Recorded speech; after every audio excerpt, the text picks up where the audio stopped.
السلام علیکم سامعین، یقیناً آپ سب خیریت سے ہوں گے اور آج کی ویڈیو بھی آپ کو پسند آئے گی۔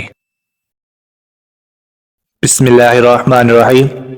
آج کی یہ ویڈیو بہت ہی معلوماتی ہونے والی ہے، اس لیے اسے آخر تک ضرور دیکھیے گا۔ اس ویڈیو کو لائک، شیئر، کمنٹ کیجیے گا اور چینل کو سبسکرائب کیجیے گا۔ آج کا موضوع ہے کوئی تو ہے جو نظام ہستی چلا رہا ہے، یعنی کائنات کس نے بنائی۔ سورج فضا میں ایک مقرر راستے پر پچھلے تقریباً 5 ارب سال سے 600 میل فی سیکنڈ کی رفتار سے مسلسل بھاگا جا رہا ہے۔ اس کے ساتھ ساتھ اس کا خاندان یعنی 9 سیارے، 27 چاند اور لاکھوں میرائٹ کا قافلہ اسی رفتار سے جا رہا ہے۔ کبھی نہیں ہوا کہ تھک کر کوئی پیچھے رہ جائے یا غلطی سے کوئی ادھر ادھر ہو جائے۔ سب اپنی اپنی راہ پر اپنے اپنے پروگرام کے مطابق نہایت تابعداری سے چلے جا رہے ہیں۔ اب بھی اگر کوئی کہے کہ چلتے تو ہیں لیکن چلانے والا کوئی نہیں، ڈیزائن تو ہے لیکن ڈیزائنر کوئی نہیں، قانون تو ہے لیکن قانون کو نافذ کرنے والا کوئی نہیں، کنٹرول تو ہے لیکن کنٹرولر کوئی نہیں، بس یہ سب ایک حادثہ ہے۔ اب آپ ہی کہیے کہ اسے کیا کہیں گے؟ چاند 3,70,000 میل دور زمین پر سمندروں کے اربوں خربوں ٹن پانیوں کو ہر روز 2 دفعہ مد و جزر سے ہلاتا رہتا ہے تاکہ ان میں بسنے والی مخلوق کے لیے ہوا سے مناسب مقدار میں آکسیجن کا انتظام ہوتا رہے، پانی صاف ہوتا رہے، اس میں تعفن پیدا نہ ہو، ساحلی علاقوں کی صفائی ہوتی رہے اور غلازتیں بہہ کر گہرے پانیوں میں چلی جائیں۔ یہی نہیں بلکہ سمندروں کا پانی ایک خاص مقدار میں کھارا ہے۔ پچھلے تقریباً 3 ارب سال سے نہ زیادہ نہ کم نمکین بلکہ ایک مناسب توازن برقرار رکھے ہوئے ہے تاکہ اس میں چھوٹے بڑے سب آبی جانور آسانی سے تیر سکیں اور مرنے کے بعد ان کی لاشوں سے بو نہ پھیلے۔ انہی میں کھاری اور میٹھے پانی کی نہریں بھی ساتھ ساتھ بہتی ہیں۔ سطح سمندر کے نیچے بھی میٹھے پانی کے سمندر ہیں جو کھارے پانی کے کھلے سمندروں سے ملے ہوئے ہیں۔ سب کے درمیان ایک عجیب پردہ ہے تاکہ میٹھا پانی میٹھا رہے اور کھارا پانی کھارا رہے، آپس میں نہ ہو سکیں۔ اس حیران کن انتظام کے پیچھے کون سی عقل ہے؟ اس توازن کو کون برقرار رکھے ہوئے ہے؟ کیا پانی کی اپنی سوچ تھی یا چاند کا اپنا فیصلہ؟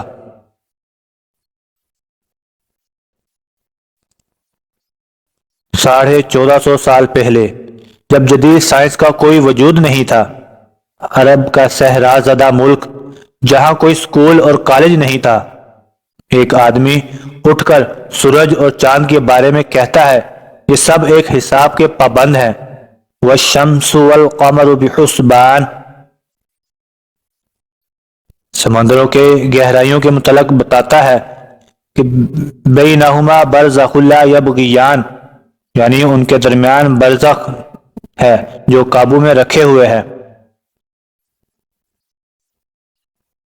جب ستاروں کو اپنی جگہ لٹکے ہوئے چراغ کہا جاتا تھا، اس وقت اس شخص نے کہا وَكُلُّ فِي فَلَكٍ يَسْبَحُونَ، یعنی سب کے سب اپنی مدار پر تیر رہے ہیں۔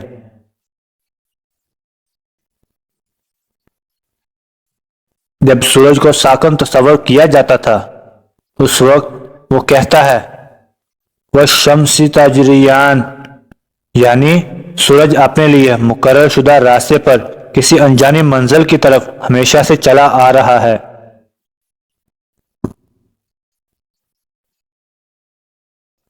جب کائنات کو ایک جامد آسمان کہا جاتا تھا تو وہ کہتا ہے کہ پھیل رہی ہے۔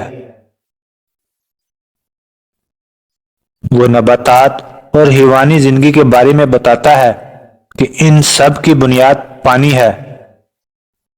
البرٹ آئنسٹائن اپنی دریافت قوانین قدرت اٹل ہیں پر جدید سائنس کا بانی کہلاتا ہے، لیکن اس نے بہت پہلے بتایا تخلیق میں کسی جگہ فرق نہیں پاؤ گے۔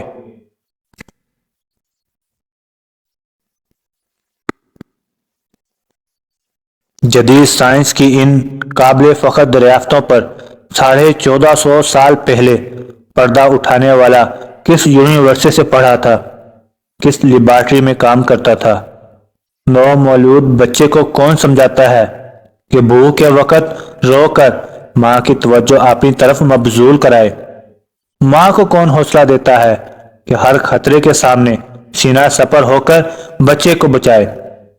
ایک معمولی سی چڑیا شاہین سے مقابلہ پر اتر آتی ہے، یہ حوصلہ اسے کس نے دیا؟ مرغی کے بچے انڈے سے نکلتے ہی چلنے لگتے ہیں، حیوانات کے بچے بغیر سکھائے ماؤں کی طرف دودھ کے لیے لپکتے ہیں۔ انہیں یہ سب کچھ کون سکھاتا ہے؟ جانوروں کے دلوں میں کون محبت ڈال دیتا ہے کہ اپنی چونچوں میں خوراک لا کر اپنے بچوں کے منہ میں ڈالیں؟ یہ آداب زندگی انہوں نے کہاں سے سیکھے؟ شہد کی مکھیاں دور دراز باغوں میں ایک ایک پھول سے رس چوس چوس کر انتہائی ایمانداری سے لا کر چھتے میں جمع کرتی جاتی ہیں۔ ان میں سے ہر ایک ماہر سائنسدان کی طرح جانتی ہے کہ کچھ پھول زہریلے ہیں، ان کے پاس نہیں جاتی۔ ایک قابل انجینئر کی طرح شہد اور موم کو علیحدہ علیحدہ کرنے کا فن بھی جانتی ہیں۔ جب گرمی ہوتی ہے تو شہد کو پگھل کر بہہ جانے سے بچانے کے لیے اپنے پروں کی حرکت سے پنکھا چلا کر ٹھنڈا بھی کرتی ہیں۔ موم سے ایسا گھر بناتی ہیں جسے دیکھ کر بڑے سے بڑے آرکیٹیکٹ بھی حیرت زدہ ہے۔ لاکھوں کی تعداد میں ایسے منظم طریقے سے کام کرتی ہیں کہ مثال نہیں۔ ہر ایک میں ایسا رڈار سسٹم موجود ہے کہ وہ دور دور نکل جاتی ہیں لیکن اپنے گھر کا راستہ نہیں بھولتی۔ انہیں زندگی کے یہ طریقے کس نے سکھائے؟ انہیں یہ عقل کس نے دی؟ مکڑا اپنے منہ کے لعاب سے شکار پکڑنے کے لیے ایسا جال بناتا ہے کہ جدید ٹیکسٹائل انجینئر بھی ایسی بناوٹ نہیں بنا سکتے، ایسا نفیس دھاگا بنانے سے قاصر ہیں۔ گھریلو چونٹیاں گرمیوں میں موسم سرد کے لیے خوراک جمع کرتی ہیں، اپنے بچوں کے لیے گھر بناتی ہیں، ایک ایسی تنظیم سے رہتی ہیں جہاں مینجمنٹ کے تمام اصول حیران کن حد تک کار فرما ہیں۔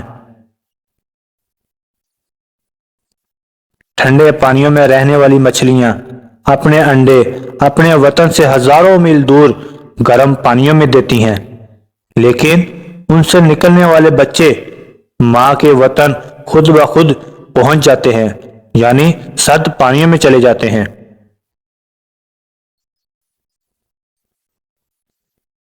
نباتات کی زندگی کا سائیکل بھی کم حیران کن نہیں۔ جراثیم اور بیکٹیریا کیسے کروڑوں سالوں سے اپنی بقا کو قائم رکھے ہوئے ہیں؟ زندگی کے گر انہیں کس نے سکھائے؟ کیا زمین اس قدر عقل مند ہے کہ اس نے خود بخود لیل و نہار کا نظام قائم کر لیا، خود بخود ہی اپنے محور پر کچھ مخصوص ڈگری جھک گئی تاکہ سارا سال موسم بدلتے رہیں، کبھی بہار، کبھی گرمی، کبھی سردی اور کبھی خزاں، تاکہ اس پر بسنے والوں کو ہر طرح کی سبزیاں، پھل اور خوراک سارا سال ملتی رہیں۔ کیا زمین نے اپنے اندر شمالاً جنوباً ایک طاقتور مقناطیسی نظام بھی خود بخود ہی قائم کر لیا ہے تاکہ اس کے اثر کی وجہ سے بادلوں میں بجلیاں کڑکیں جو ہوا کی نائٹروجن کو نائٹرس آکسائڈ میں بدل کر بارش کے ذریعے زمین پر پودوں کے لیے قدرتی کھاد مہیا کریں؟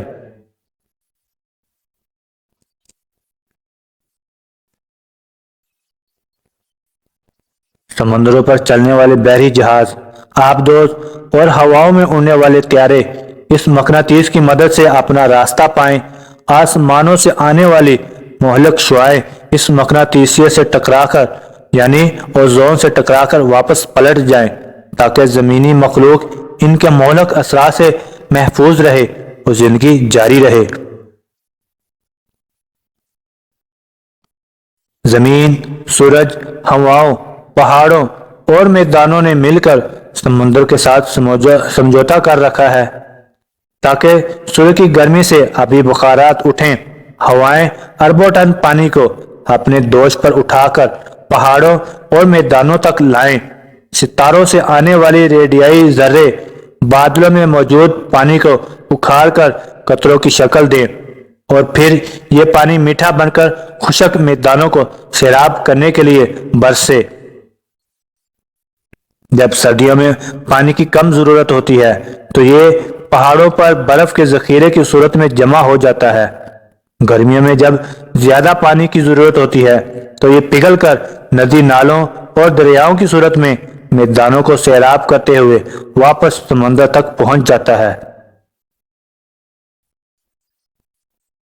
یہ ایک ایسا شاندار متوازن نظام ہے جو سب کو سیراب کرتا ہے اور کچھ بھی ضائع نہیں ہوتا۔ کیا یہ بھی ستاروں، ہوا اور زمین کی اپنی باہمی سوچ ہے؟ ہمارے لبلبے خون میں شوگر کو ایک خاص مقدار سے بڑھنے نہیں دیتے۔ دل کا پمپ ہر منٹ 70 سے 80 دفعہ منظم باقاعدہ حرکت سے خون پمپ کرتا رہتا ہے۔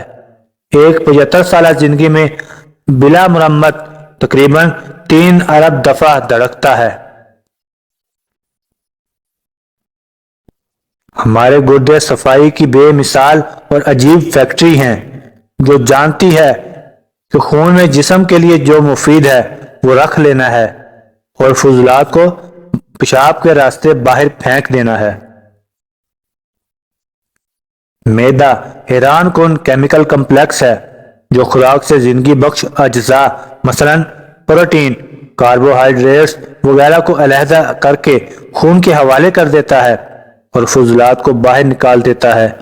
انسانی جسم میں انجینئرنگ کی یہ شاہکار، سائنس کی یہ بے مثال نمونے، چھوٹے سے پیٹ میں یہ لاجواب فیکٹریاں، کیا یہ سب کچھ یوں ہی بن گئے تھے؟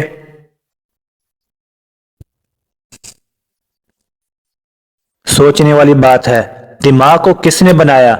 مضبوط ہڈیوں کے کھول میں بند، پانی میں یہ تیرتا ہوا عقل کا خزانہ، معلومات کا سٹور، احکامات کا سینٹر، انسان اور اس کے ماحول کے درمیان رابطہ کا ذریعہ، ایک ایسا کمپیوٹر کہ انسان اس کی بناوٹ اور ڈیزائن کو ابھی تک سمجھ نہیں پایا۔ لاکھوں کوششوں کے باوجود انسانی ہاتھ اور ذہن کا بنایا ہوا کوئی سپر کمپیوٹر بھی اس کے عشر اشیر تک نہیں پہنچ سکتا۔ ہر انسان خربوں خلیات کا مجموعہ ہے، اتنے چھوٹے کہ خورد بین کی بغیر نظر نہیں آتے، لیکن سب کے سب جانتے ہیں انہیں کیا کرنا ہے۔ یوں انسان کا ہر ایک خلیہ شعور رکھتا ہے اور اپنے وجود میں مکمل شخصیت ہے۔ ان جینز میں ہماری پوری پروگرامنگ لکھی ہے اور زندگی اس پروگرام کے مطابق خود بخود چلتی رہتی ہے۔ ہماری زندگی کا پورا ریکارڈ، ہماری شخصیت، ہماری عقل و دانش، غرض ہمارا سب کچھ پہلے ہی سے ان خلیات پر لکھا جا چکا ہے۔ یہ کس کی پروگرامنگ ہے؟ حیوانات ہوں یا نباتات، ان کے بیج کے اندر ان کا پورا نقشہ بند ہے۔ یہ کس کی نقش بندی ہے؟ خوردبین سے بھی مشکل سے نظر آنے والا سیل ایک مضبوط، توانا، عقل و ہوش والا انسان بن جاتا ہے۔ یہ کس کی بناوٹ ہے؟ ہونٹ، زبان اور تالو کے اجزاء کو سینکڑوں انداز میں حرکت دینا کس نے سکھایا؟ ان حرکات سے طرح طرح کی عقل مند آوازیں کون پیدا کرتا ہے؟ ان آوازوں کو معنی کون دیتا ہے؟ لاکھوں الفاظ اور ہزاروں زبانوں کا خالق کون ہے؟ بے شک ان سب کا صرف اور صرف ایک جواب ہے اور وہ ہے لا الہ الا اللہ۔ آپ سب سے گزارش ہے کہ اس ویڈیو کو شیئر کیجیے گا اور ایک مرتبہ درود شریف پڑھ لیجیے گا۔ جزا اللہ عنا محمد ما هو اہلہ۔